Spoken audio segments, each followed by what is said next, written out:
Ken Weller here with new Tech Inventors, and I have a couple of printers that are in our mid-size range that we use here for producing parts. This printer I have running right now is the ANYCUBIC Mega Zero printer, and it's been on the market for quite a while, reasonably priced at around $140 on eBay. I've looked at it, but I have decided against buying any of them because it does not have a heated bed, and all of my other printers do have heated beds, like this ANET ET4X here, that is one of my main printers that I use in as far as a mid-size printer.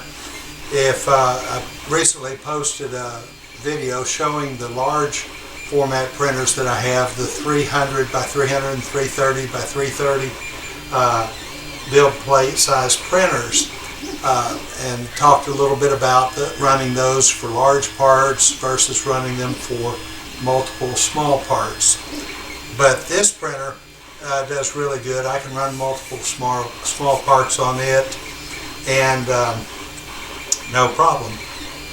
You're wondering if I wasn't interested in the ANYCUBIC Mega Zero, why do I have one sitting here running? Well, I just got this one in, put it together. It's about a 40 to 45 minute unboxed, put together printer. Took me almost an hour because I had a few little problems with it. The main thing was the limit switch connectors. Really flimsy little press-on connectors that I had to crimp, and I'm going to be replacing those with some inline connectors that will be a little more practical. Right now it'd be very easy to pull the wires off of those limit switches with moving the printer around or something. But other than that, I thought, well, let's give it a shot. Started out with the first print G-code file that they sent, and of course it immediately lost adhesion with the bed. So I thought, well, let's give it another try. This time added a little bit of glue stick to it, and as you can see now, it looks like it's holding all right. The reason this printer is sitting here is because they've come out with a new ANYCUBIC printer that has a heated bed. I think they found out that a lot of people were dissatisfied with this printer and its performance because the bed wasn't heated. Well, I saw several of these printers online for about $109. And I went out and actually offered $95 a piece for a lot of this particular printer, and they took the offer. So now I have several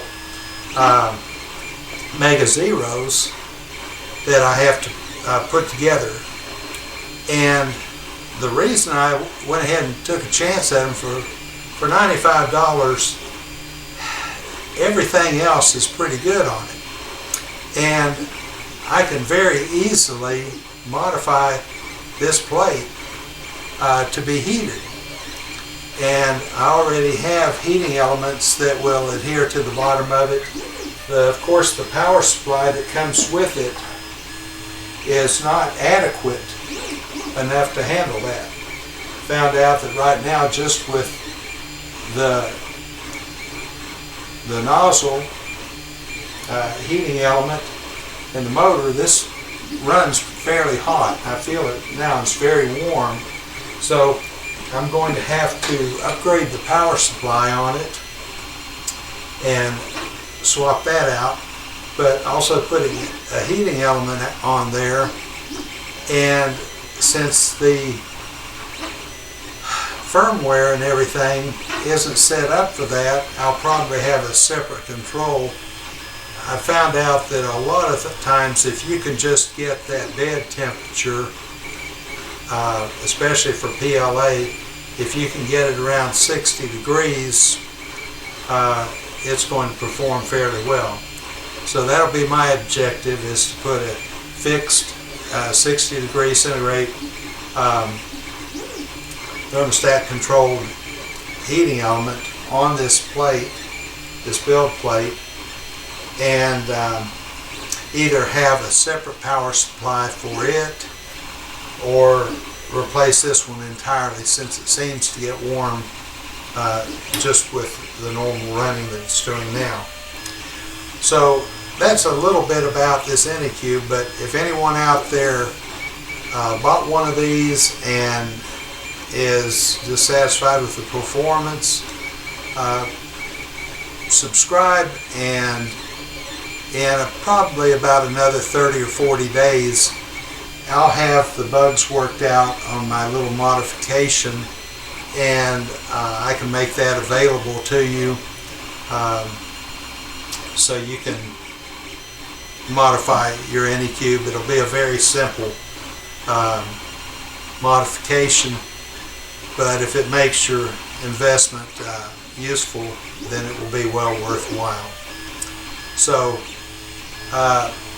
that's a little bit about the two printers you see here, which are this ANET, which I again said was one of my main printers, 220 by 220 print platform, and I'll be showing you several more printers that are in this mid-range size that I'm using here at my print farm. Again, this is a very small business, one-man operation. I have more printers than I can run because of power requirements here, power limitations, as well as space limitations. So a lot of times I'll run a series of printers, then have to set them off on the floor to be able to set up other printers that I need to run other jobs. That's one reason that I like the small monoprice and Kingerin KP3 small printers. I'm building these racks that I can put up to 12 or of the monoprice or up to 6 of the Kingerins on, and be able to move those around in here and have a little more space to work with. So that's it about these two printers now, and we'll go on to look at some others. Okay, next up is the Creality ENDER 3. The ENDER 3 is a very popular printer. A lot of people have these. It's a really good quality printer. Prints good. Again, this is not a large format printer. It's 220 by 220, I believe 250. So 220 by 220 is still capable of printing up to 6 of this particular part that I was showing you on the larger format printers. Even at 6 on this printer, you're looking at 36 hours of continuous printing to finish this print job. So 36 hours is still a long time to expect a printer to run continuously with one print job and not stopping. So you have to be absolutely sure, if you're going to do it, make sure that your printer and everything is set up, that it's aligned correctly. Make sure that you have good bed adhesion so you don't have a part break loose and destroy the rest of them.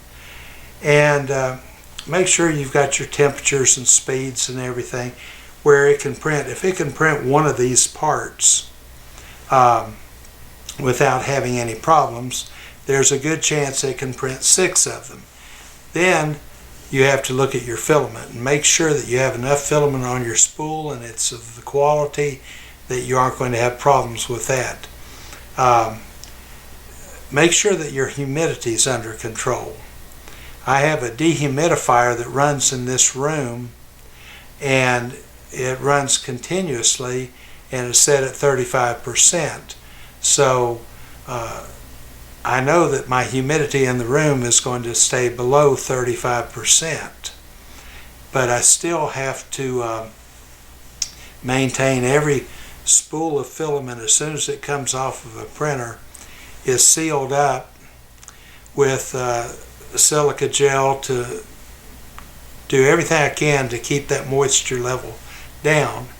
And if it does get excessive, then the remaining filament will have to be put in an oven to remove that additional moisture, or you'll start seeing problems in your print job. So that's a little bit about the ENDER 3. I call this a medium size format printer, and I have several of them. I'll be showing you a couple more here in a few minutes, and we'll just keep this thing going. Okay, here we are again, and this time we have the Gitech A10M. The Gitech A10M, as you can see, is a dual filament printer, and what this does is allow you to print with two different colors of filament and be able to change that color without stopping the printer and going through a manual filament change.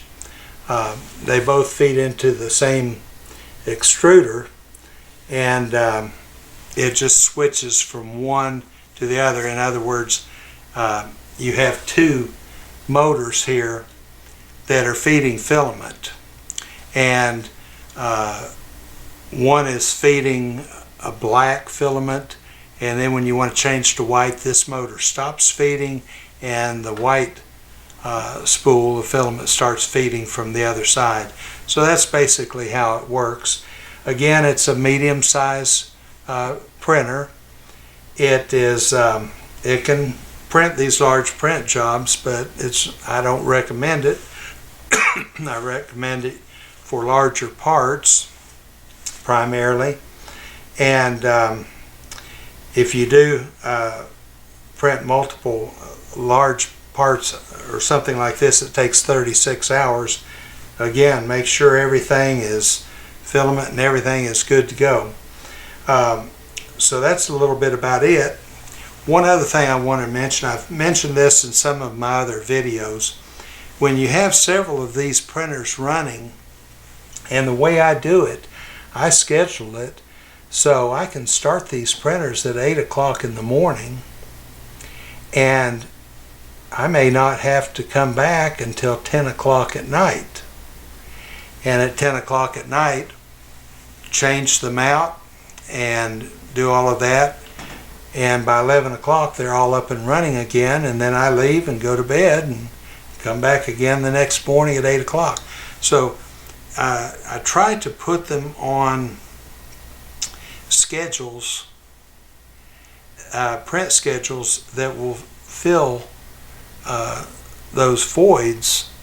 And obviously, if I'm setting it up at 10 o'clock at night and starting it and expecting it to be finished at 8 in the morning, then I'm only going to be running about a 10-hour print job. But if I started at 8 in the morning and expect it to go to 10 at night, then I'm looking at about a 14-hour print job. So I want to configure for that. But it's hard to leave a lot of printers, and when you're a one-man operation, I can't be here every minute to watch every printer to see if one of them, if the filament breaks or something like that. So what I came up with was I took a home video camera system, a security camera system. I mentioned, I think, in a couple of my other videos, and this is basically one of the cameras. They come with 65 feet of cable and power supply, and you just plug these things up. And I've got one here that lower it on the tripod so you can see it better.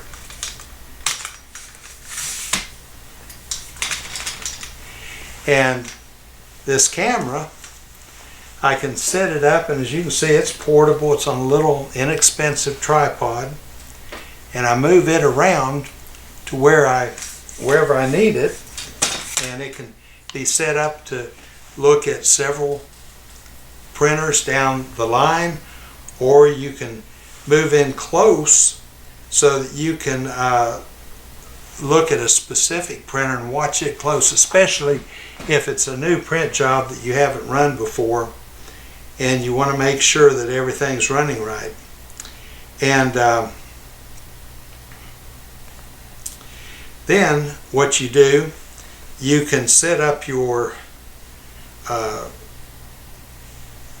DVR so that it is Wi-Fi capable and connects to the internet. And then, as you can see in this video, I'm actually looking at this specific camera, and so I can set these cameras up. And as I mentioned in a previous video, this particular system I'm using, I purchased the DVR and 8 of these cameras, and it comes, like I said, the power supply and the cable. Everything is complete setup, and then you just configure it so it connects to your Wi-Fi and to the internet. And then I can pull out my phone, and I can be 20 miles away from my home and still check on several cameras on several different printers and print jobs that are going, see if there's a problem. If I'm at home, I may be downstairs eating dinner or watching TV, or in my office downstairs doing some drawings and trying to work on some additional parts. And this will allow me to constantly, either through the computer or through my phone, check on these print jobs up here periodically, just in case one of them does have a problem. So those are a couple of things I wanted to mention in this video, and we'll be showing you a few more of the printers that we have shortly. Okay, here we have the XVICO 3D printer. This one's a 200 by 200 work area. But the thing I do like about this printer, it's very economically priced. It still has the metal frame and a good substantial structure to it. It does have the filament break sensor and a lot of some of the other features. It is capable of printing this same job I showed you on some of the other printers, a 36-hour print job, but and you can print some fairly large parts on it. I have a couple of parts that require every bit of that space for a single part.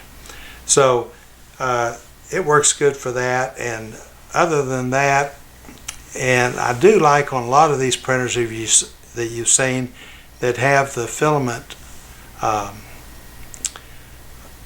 spool holder up on top of them, that is good when you're in a confined benchtop space. It uses up less footprint, which is helpful. But if you're stacking these printers in a rack, then it starts to become a little bit of a problem because your